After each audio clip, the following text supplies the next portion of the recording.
Hello, everybody. I'm Jonathan from Boredom Sated, and today I'm going to talk about a Dungeons and Dragons subject that's a little close to some heart, very far from most people's heart. What happened to Fourth Edition Dungeons and Dragons? Why is it so reviled? That's really what I want to talk about here, because most people didn't even play it to make it so that it was so bad. So, Fourth edition D&D was announced in August 2007. In December 2007 and January 2008, they came out with a couple of preview books, which I worked at a game store and they were completely pointless. Only a few people actually bought them because it's literally we're going to give you a little bit of a preview for something that's coming out in 6 months. So in June 2008, they came out with the Base Player's Handbook, Monster Manual, and Dungeon Master's Guide. Now, why did they put out 4th edition in 2008? 3.5 was released in 2003. 3.0 was released in 2000. So they only gave it 7 years of work. Now, one of the main reasons why they wanted to do this is because they wanted to try to give people something that was easier to get into. They were trying to work on that like ARPG craze, the video games, and MMOs. So they were trying to make it easier for people who played those video games and the tens of millions of people who were playing them to be able to also do it as online play for 4th edition or in-person play for 4th edition. So one of their other main goals for 4th edition was to make it so you could play it online. There's a couple of main things that this caused. First, they put Dungeon and Dragon magazines strictly online instead of being in print magazines. In print magazines, probably not a great medium at that point anyway, but the main thing that did was they basically did it themselves, as it was Wizards of the Coast doing it, which made it so that Piazzo Publishing would switch themselves into making their own 3.5S game because a lot of people really liked 3.5. One of the other reasons why they switched to from 3.5 to 4th edition is because between the years of 2000 and 2007, they printed 12 different core rule books, which core generally contains players' guides, dungeon masters' guides, and monster manuals. But because they went from 3.0 to 3.5, several of these were just strictly reprints with the changes between 3.0 and 3.5, which were not that many. But they did publish over 50 supplements for additional rules, features, races, and magic items. We're not even talking about the additional number of books that we're dealing with going to their different realms and play areas, like, of course, going to Dark Sun or Ravenloft or Eberron, things like that. Campaign settings has its own category. So, 4th edition comes out in June 2008. They now make a decision that there's too many rules and too many bonuses, and they're too variant. So in 2010, they come out with something called Dungeons and Dragons Essentials. If 4th edition is considered shit, Essentials is the shit that the shit takes. Essentials is the worst. I tried to read through it when it was originally out. I played around with it a little bit. The whole idea is that you want to try to make it so people have as many options as possible. The Essentials characters were broken, powerful versions of 4th edition characters because they wanted to simplify it, which made it so that you couldn't actually mix 4th edition and Essentials, even though the Essentials was supposed to be a simplification of 4th edition. Real bad, real angry. Honestly, it's been over 10 years and it still annoys me. Now, 4th edition comes out. They've got the player's handbook. They've got all this stuff. And then you see the character classes that are in the player's handbook and you say, wait a minute. Where's my barbarian? How is barbarian not in the base player's handbook? So how is monk not in the base player's handbook? The player's handbook did not include barbarian, bard, druid, sorcerer, or monk. But they did include warlock, which was a popular character class in 3.5, and warlord. What's a warlord? What does that even mean? Well, we'll find out what Warlord means and why they put it into the game once we realize the main changes that the game came up with. So this started right there by really annoying people by not even including some of their favorite character classes.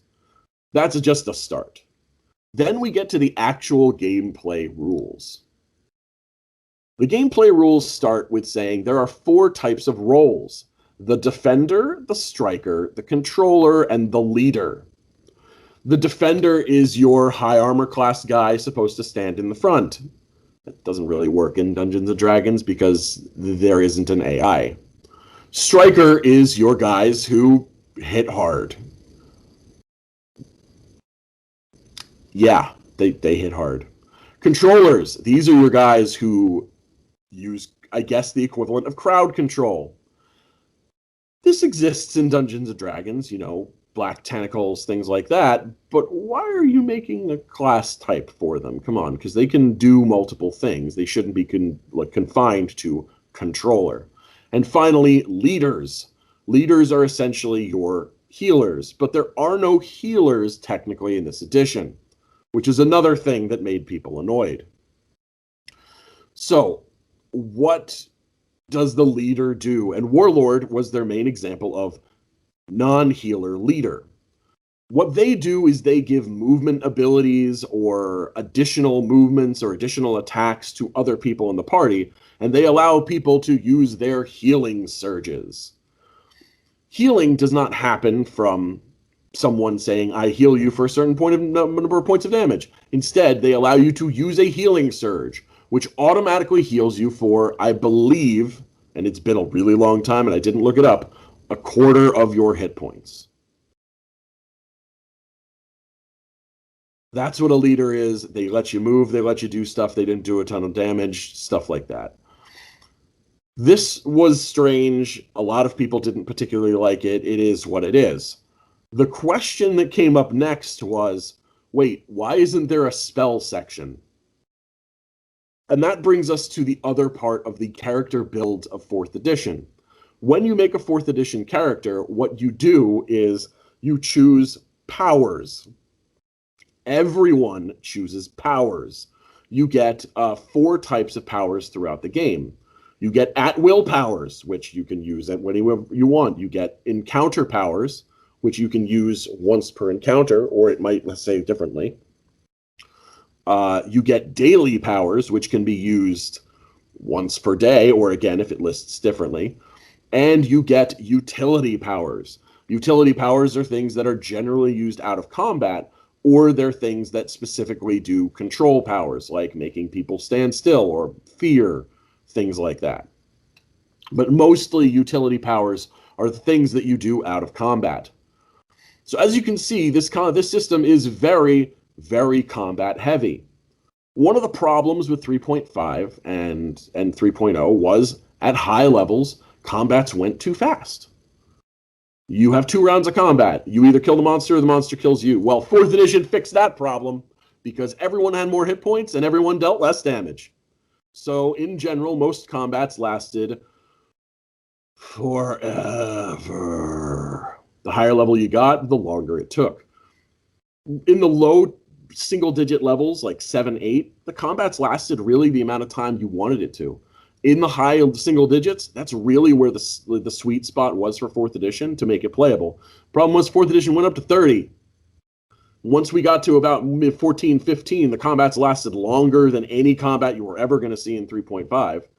And honestly, we never even got to the 20s. I played about half a dozen different 4th edition campaigns. I never made a character that made it to 20.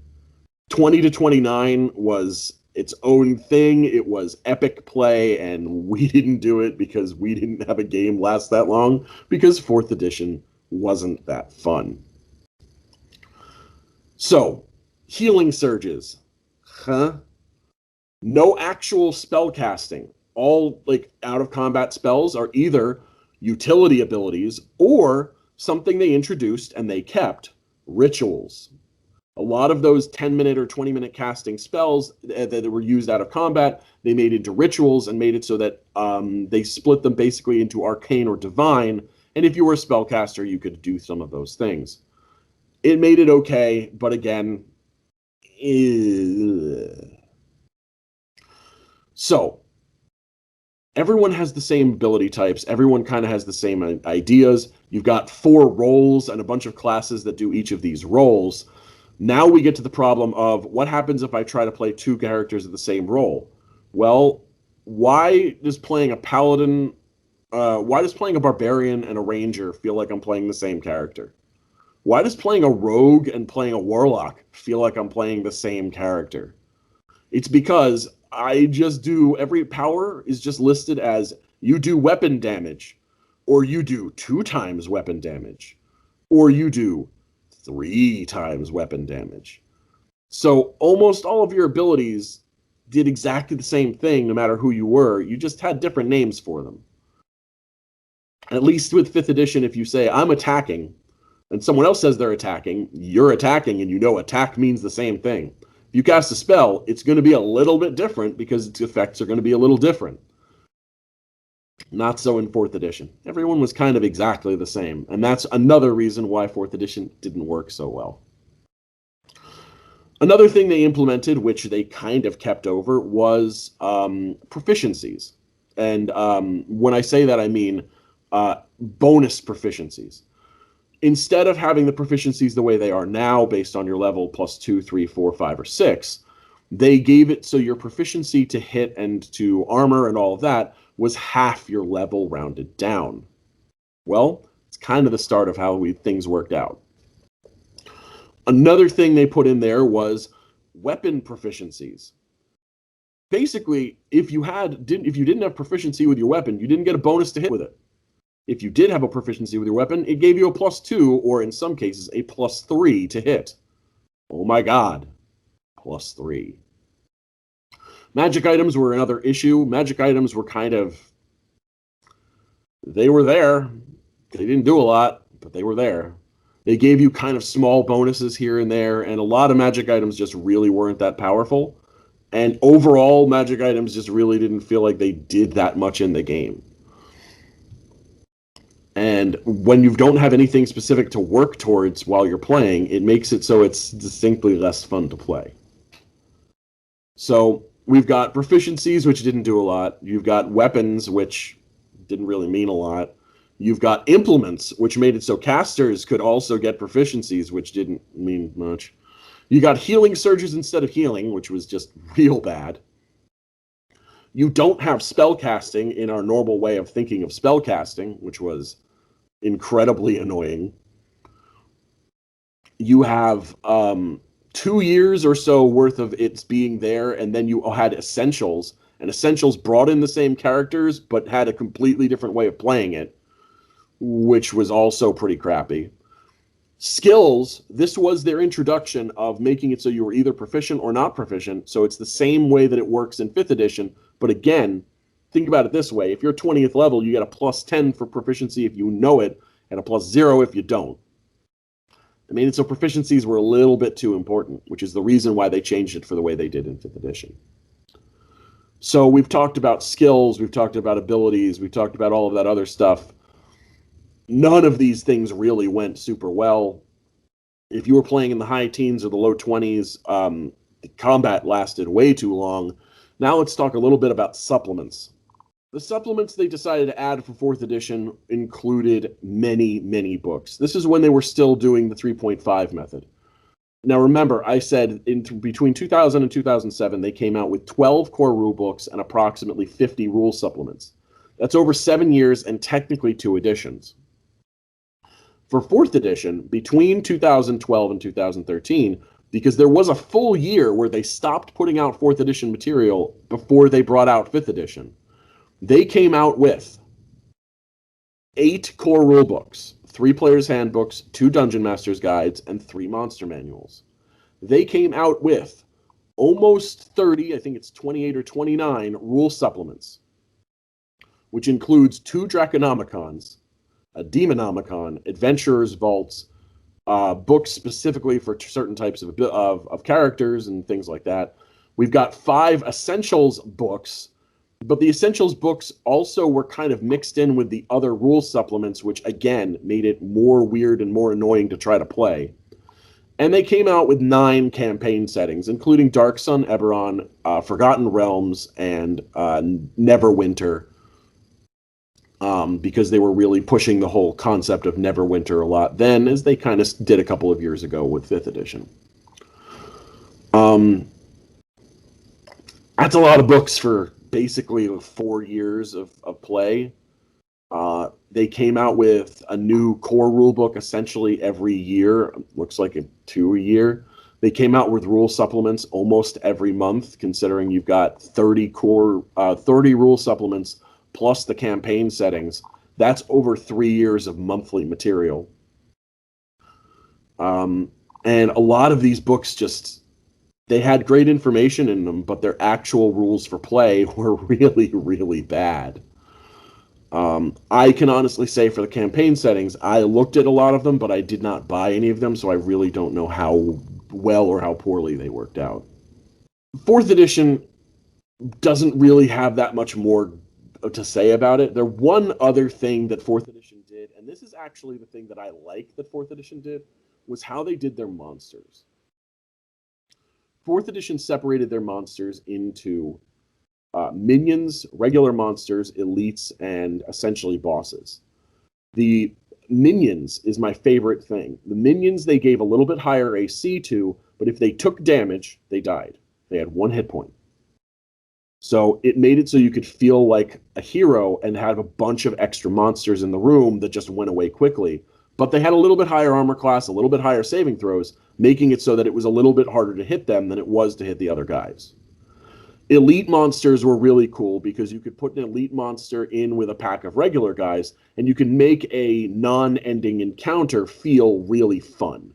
So building encounters in 4th edition had a lot of fun options that they kind of gave you without you having to do it yourself. And that was by far my favorite part of 4th edition. Now, the 4th edition online play thing never really took off. Again, they were trying to make it seem like you were playing an MMO while playing Dungeons & Dragons, and it didn't really work because everyone felt the same. Although some people might say that while playing an MMO, every character kind of feels the same, just with a little bit, difference here, difference there. But with the specific bonuses and the incredible generalities of everything else, it made the game just feel kind of boring. And most people's biggest problem, as I said, is the fact that combat just took absolutely forever once you got to a certain point. And again, certain characters just kind of, you just do the same thing every single round, and it doesn't feel special at all, and everyone's doing the same thing over and over again. So it is what it is. 4th edition went wrong in a lot of different ways. We've mentioned a lot of these already, and there's not a lot of stuff that you can really say they wanted to keep. You can say that some of the things that 4th edition did keep going into 5th edition were kind of big deals, and some of the things that people in 5th edition do really like the most. So you can't really continue to talk about Dungeons & Dragons without at least mentioning 4th edition in your understanding of how the game has evolved over time, because some of those things are really important to the game. Well, let me know what your thoughts of 4th edition were. Let me know what your thoughts of my explanation of 4th edition were. Did you have good times playing? Did you have bad times playing? Is there anything else that you want me to try to explain with this? There's not a lot of stuff you can, considering this is just one of those few forgotten editions of something so popular. But please like, subscribe, let us know what you think, and I'll see you guys next time.